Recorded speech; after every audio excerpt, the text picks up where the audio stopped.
በጎጃም ውጊያው ተባብሶ ሲቀጥል በተከታታይ ሰዓት በተፈጸመ ጥቃት በርካታ የብልጽግና ሰራዊት አባላት እስከ ወዲያኛው መሸኘታቸው ተሰምቷል። አይበገሬው 64ኛ ክፍለ ጦር በወሰደው ከባድ የደፈጣ ጥቃት አንድ አይሱዙ ያገዛዙ ሰራዊት አባላት ውሃ ውስጥ ያሰመጠ ሲሆን ዱርቤቴ ጆፌ ሜዳ ተብሎ በሚጠራው አካባቢ ደግሞ የሚሊሻ አባላትን ይዞ ሲጓዝ የነበረ ተሽከርካሪ ተመቶ በርካታ ሚሊሻ ማለቁም ተሰምቷል። ቀዳሚው መረጃችን ነው። የአርበኛ ዘመነ ካሴ ቃለ መጠይቅ አነጋጋሪነቱን ቀጥሏል። አርበኛ ዘመነ ካሴ ለስዊዘርላንዱ ታዋቂ ጋዜጣም ጠምዶን በተመለከተ አነጋጋሪ ቃለ መጠይቅ አድርጓል። ሌላኛው መረጃችን ነው። አማራ ክልል ባለው ውስብስብና ተለዋዋጭ የጸጥታ ሁኔታ ውስጥ መንግስት ከፍተኛ የጸጥታ መዋቅር የኃላፊነት ለውጥ ማድረጉ ተሰምቷል። የአማራ ክልል ፖሊስ ኮሚሽን ዋና ጠቅላይ አዛዥም መሰናበቱ ተሰምቷል። በተባረረው ምትክ ደግሞ ጄኔራሉ ዋና አዛዥ አድርጎ ተሹሟል። ይህንንም በዝርዝር ሰሙታላችሁ። የአፋብኃ ሸዋ ጠቅላይ ግዛት ሀሳምነው ህዝብ በተቆጣጠራቸው ነጻ ቀጠናዎች ህዝባዊ አስተዳደር መዋቅር በመዘርጋት ትግሉን እያፋጠነ መሆኑ ተገልጿል።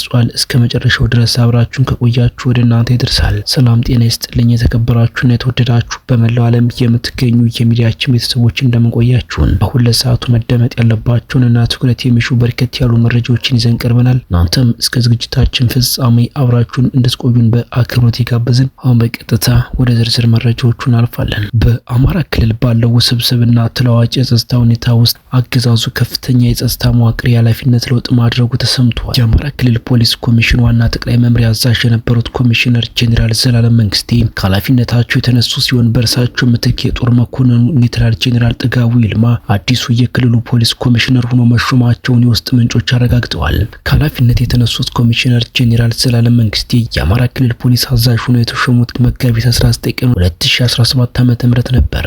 በሌላ በኩል አዲሱ የክልሉ ፖሊስ ኮሚሽን አዛዥ ሆኖ የተሾሙት ሌተናል ጄኔራል ጥጋቡ ለረጅም ጊዜ የኢትዮጵያ መከላከያ ሰራዊት የጤና ዋና መምሪያ ኃላፊ በመሆን ማገልገላቸው ይታወቃል። ይህ በአማራ ክልል የተደረገው የሹመት ለውጥ የራሱ የሆነ ጥልቅ ፖለቲካዊና ወታደራዊ አንድምታ አለው ተብሏል። በሌላ በኩል የአማራ ፋኖ ብሔራዊ ንቅናቄ ሊቀመንበር አርበኛ ዘመነ ካሴ ከስዊዘርላንዱ ታዋቂ ጋዜጣ ጋር ቆይታ ማድረጋቸው ታውቋል። የስዊዘርላንዱ ታዋቂ ጋዜጠኛ የሆነው ሊተምብስ በነሐሴ 15 2026 እትሙ ከአማራ ፋኖ ብሔራዊ ንቅናቄ ሊቀመንበር አርበኛ ዘመነ ካሴ ጋር ያደረገውን ሰፊ ቃለ መጠይቅ ለነጻነትና ለእኩልነት እንታገላለን በሚል ርዕስ አስነብቧል። በቃለ መጠይቁ ላይ አርበኛ ዘመነ ካሴ እንደገለጹት የፋኖ ኃይሎች የተዋሃደ እዝ መፍጠራቸውንና ጠቅላይ ሚኒስትር አብይ አህመድን ከስልጣን ለማስወገድ ፋኖ ከአፋር፣ ከበርታ፣ ጉምዝና ከሶማሌ ኃይሎች ጋር ውይይት ማድረጉንና ከአገዛዙ ውድቀት በኋላ የጋራ ሀገር ለመገንባት መስራቱን ገልጿል።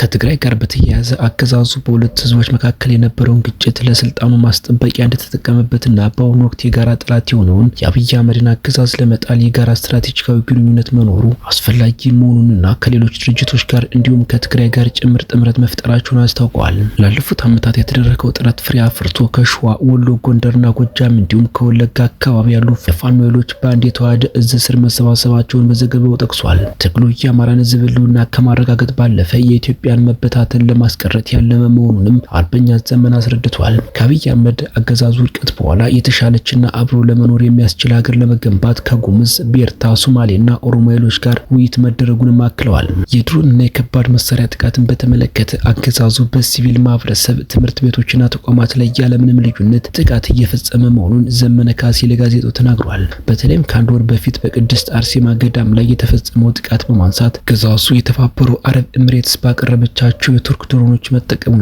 የእስራኤል ቴክኒሻኖች እንዲሁም የውጭ ወታደራዊ አማካሪዎች ጣልቃ ገብነት መኖሩንም አመላክተዋል። መረጃዎቻችን ሲቀጥሉ በጎጃም ውጊያው ተባብሶ ሲቀጥል በተከታታይ ሰዓት በተፈጸመ ጥቃት የበርካታ ብልጽግና ሰራዊት አባላት ህይወት ማለፉ ተሰምቷል። አይበገሬው 64ኛ ክፍለ ጦር በወሰደው ከባድ የደፈጣ ጥቃት አንድ አይሱዙ ያገዛዙ ሰራዊት አባላትን ውሃ ውስጥ ያሰመጠ ሲሆን ዱርቤቴ ጆፌ ሜዳ ተብሎ በሚጠራው አካባቢ ደግሞ የሚሊሻ አባላት እስከ ወዲያኛው ተሸኝተዋል። ሚኒሊክ ህዝብ በበኩሉ ክተት ያወጀ ሲሆን የአማራ ወጣት የመጨረሻ የታሪክ ተካፋይ እንዲሆን በይፋ ጥሪ አቅርበዋል። በእነማይ ወረዳ ዲማ ጊዮርጊስ ቅድስኬ ቀበሌና አካባቢ የሚገኙ የማህበረሰብ ክፍል ላይ ከፍተኛ ጥፋት ለመፈጸም ከማህበረሰብ ብርሃን ቀበሌ ወደ ቢቸናና ከተማ በጉዞ ላይ የነበሩ የብልጽግና አገዛዝ ሰራዊት አባላት ትናንት ከሌሊቱ 8 ሰዓት ላይ አይበገሬው 64ኛ ክፍለ ጦር ሙሉ በሙሉ እስከ ወዲያኛው ተሸኝተዋል ተብሏል። በሱዋ ወንዝ ላይ በተሰራው የደፈጣ ጥቃት ከሞት አፋፍ የተረፉ የአገዛዙ ሰራዊት አባላት በቢቸና የመጀመሪያ ደረጃ ሆስፒታል ከፍተኛ ቁስለኛ ሆነው መግባታቸው የታወቀ ሲሆን ከነዚህም ውስጥ መልካሙ ማሙ፣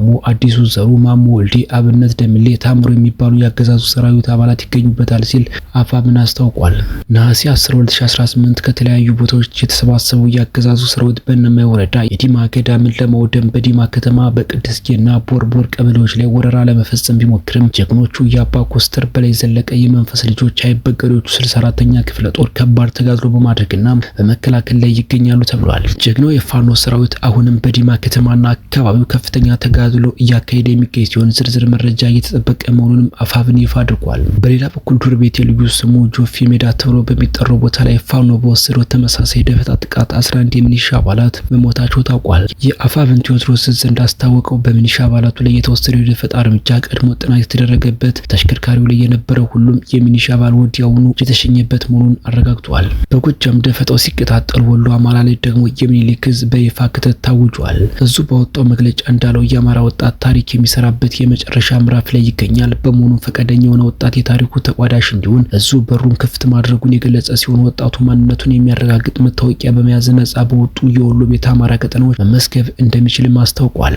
የአፋብን ሸዋ ጠቅላይ ግዛት አሳምነው ዕዝ ደግሞ በተቆጣጠራቸው ነጻ ቀጠናዎች ህዝባዊ አስተዳደር መዋቅር በመዘርጋት ትግሉን እያፋጠነ መሆኑ ተገልጿል። የአፋብን ሸዋ ጠቅላይ ግዛት አሳምነው ዕዝ በተቆጣጠራቸው ነጻ በወጣቸው አውራጃዎች ዘላቂና ጠንካራ አደረጃጀት የመመስረት ተግባር በከፍተኛ ወታደራዊና ፖለቲካዊ ቁርጠኝነት እያፋጠነ ይገኛል።